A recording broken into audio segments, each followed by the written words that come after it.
नमस्कार, मौलिक शक्ति न्यूज देख रहे हैं आप और मैं हूं आपके साथ साइमा। भाषा संस्कृति है, धर्म नहीं। और उर्दू इस देश की मिट्टी में पली बड़ी भाषा है। आइए हम उर्दू और बाकी सारी भाषाओं से दोस्ती करें। ये बयान किसी उर्दू प्रेमी का नहीं, देश की सर्वोच्च न्यायालय का है। सुप्रीम कोर्ट ने उर्दू भाषा के पक्ष में ये बयान अपने एक फैसले में दिया है। मामला महाराष्ट्र के अकोला जिले के पाटूर नगर परिषद की इमारत पर लगे उर्दू बोर्ड के खिलाफ दायर याचिका का था, जिसे सुप्रीम कोर्ट ने इन शब्दों के जरिए खारिज कर दिया। दरअसल महाराष्ट्र के अकोला जिले के पाटूर नगर परिषद की इमारत पर उर्दू में एक नाम पट यानी बोर्ड लगा हुआ था, जिसे लेकर पूर्व पार्षद ने याचिका दायर की थी। उनका तर्क था कि उर्दू में बोर्ड लगाना राज्य भाषा अधिनियम का उल्लंघन है। इस याचिका को जस्टिस सुधांशु धूलिया और जस्टिस के विनोद चंद्रन की पीठ ने खारिज कर दिया। साथ ही इस मामले में बॉम्बे हाईकोर्ट ने पहले जो फैसला दिया था, उसे सुप्रीम कोर्ट ने कायम रखा। सुप्रीम कोर्ट ने याचिका में दिए गए तर्क को भाषाई पूर्वग्रह करार दिया। अपनी टिप्पणी में कहा कि किसी भी भाषा के खिलाफ हमारी गलतफहमियों को सच और साहस से खत्म करना चाहिए। दरअसल सुप्रीम कोर्ट ने अपने फैसले में यह भी कहा है कि अगर हमारे देश की विविधता हमारी ताकत है, कमजोरी नहीं। उर्दू से दोस्ती कीजिए, दुश्मनी नहीं। भाषा किसी धर्म की नहीं होती, वो क्षेत्र, समुदाय और संस्कृति से जुड़ी होती है। कोर्ट ने उर्दू को गंगा जमुनी तहजीब का बेहतरीन नमूना बताया। इसे उस साझा संस्कृति का नजीर बताया जो उत्तर और मध्य भारत के मैदानों में पनपी है। अदालत ने कहा है कि उर्दू हिंदी और पंजाबी की तरह एक भारतीय भाषा है जो यहीं की संस्कृति में पैदा हुई और पली बढ़ी। फैसले में साफ तौर पर कहा गया है कि उर्दू को विदेशी या केवल मुस्लिमों की भाषा मानना एक ऐतिहासिक भ्रांति है। सर्वोच्च न्यायालय ने इसे अंग्रेजों की फूट डालो राज करो नीति से जोड़ते हुए कहा है कि ये विभाजन औपनिवेशिक ताकतों की तरफ से धार्मिक आधार पर भाषाओं को अलग करने की साजिश का हिस्सा रहा है। हिंदी को हिंदुओं की और उर्दू को मुसलमानों की भाषा के रूप में स्थापित करना हमारी साझी विरासत पर हमला था। कोर्ट ने आंकड़ों के जरिए भी भारत की भाषाई विविधता का उदाहरण पेश किया। दरअसल कोर्ट ने यह बताया कि उर्दू भारत की छठी सबसे ज्यादा बोली जाने वाली भाषा है। कोर्ट ने कई महत्वपूर्ण आंकड़े पेश किए, जिसमें 2001 की जनगणना के मुताबिक भारत में 122 प्रमुख भाषाएं और 234 मातृभाषाएं दर्ज की गई थी। 2011 में मातृभाषाओं की संख्या बढ़कर 270 हो गई, वो भी तब जब केवल 10,000 से ज्यादा वक्ताओं वाली भाषाओं को ही गिना गया। उर्दू भारत की छठी सबसे ज्यादा बोली जाने वाली अनुसूचित भाषा है और देश के लगभग सभी राज्यों और केंद्र शासित प्रदेशों में किसी न किसी रूप में बोली जाती है। कोर्ट ने भारत के स्वतंत्रता संग्राम के दौरान उभरी हिंदुस्तानी भाषा की अवधारणा का जिक्र करते हुए कहा कि हिंदुस्तानी जो हिंदी, उर्दू और पंजाबी जैसी भाषाओं का मेल है, उस समय संपूर्ण भारत में संवाद की प्रमुख भाषा बन रही थी। कोर्ट ने इस मामले में देश के पहले प्रधानमंत्री जवाहरलाल नेहरू का जिक्र भी किया।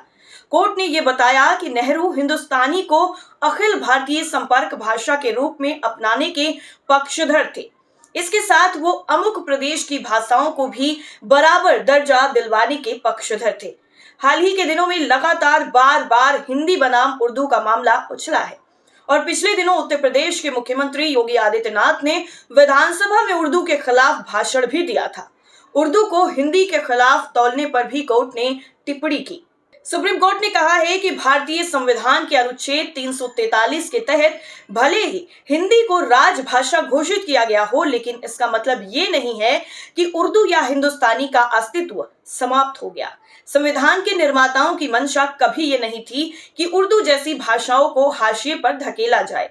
कोर्ट ने यह भी बताया कि आज भी अदालतों में कई शब्द उर्दू से लिए गए हैं, जैसे अदालत, हलफनामा, पेशी, वकालतनामा, दस्ती, इसके अलावा और भी।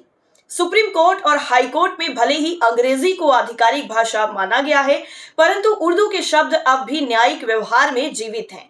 अगर हिंदी, उर्दू या फिर उर्दू के साथ अन्य भाषा का विवाद भी देखा जाए तो इसको कोर्ट के फैसले की आखिरी पंक्ति बहुत जरूरी है।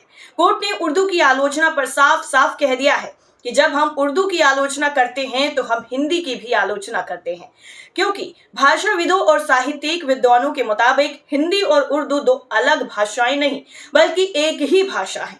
विभाजन केवल धार्मिक राजनीति और भाषाई शुद्धतावाद के कारण हुआ।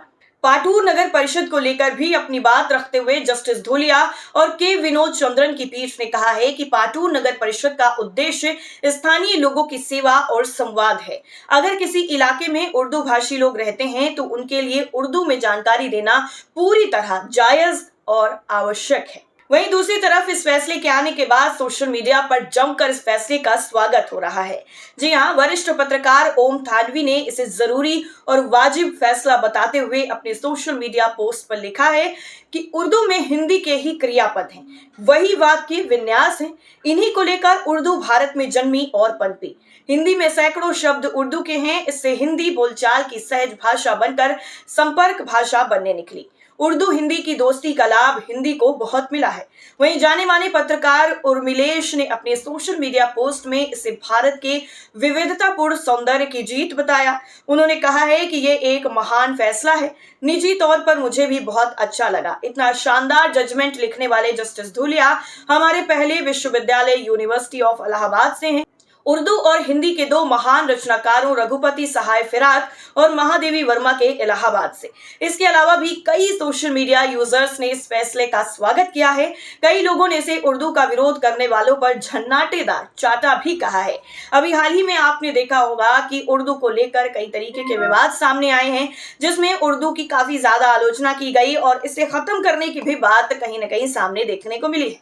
लेकिन सर्वोच्च न्यायालय का यह फैसला उन सभी लोगों के मुंह पर जोरदार तमाचा है जो उर्दू को हिंदी से अलग बताते हैं और उर्दू को सिर्फ और सिर्फ मुसलमानों की भाषा बताते हैं। इस पूरी खबर पर और सुप्रीम कोर्ट के इस फैसले पर आपकी राय क्या है, कमेंट्स करके जरूर बताइए। फिलहाल के लिए इतना ही। नमस्कार।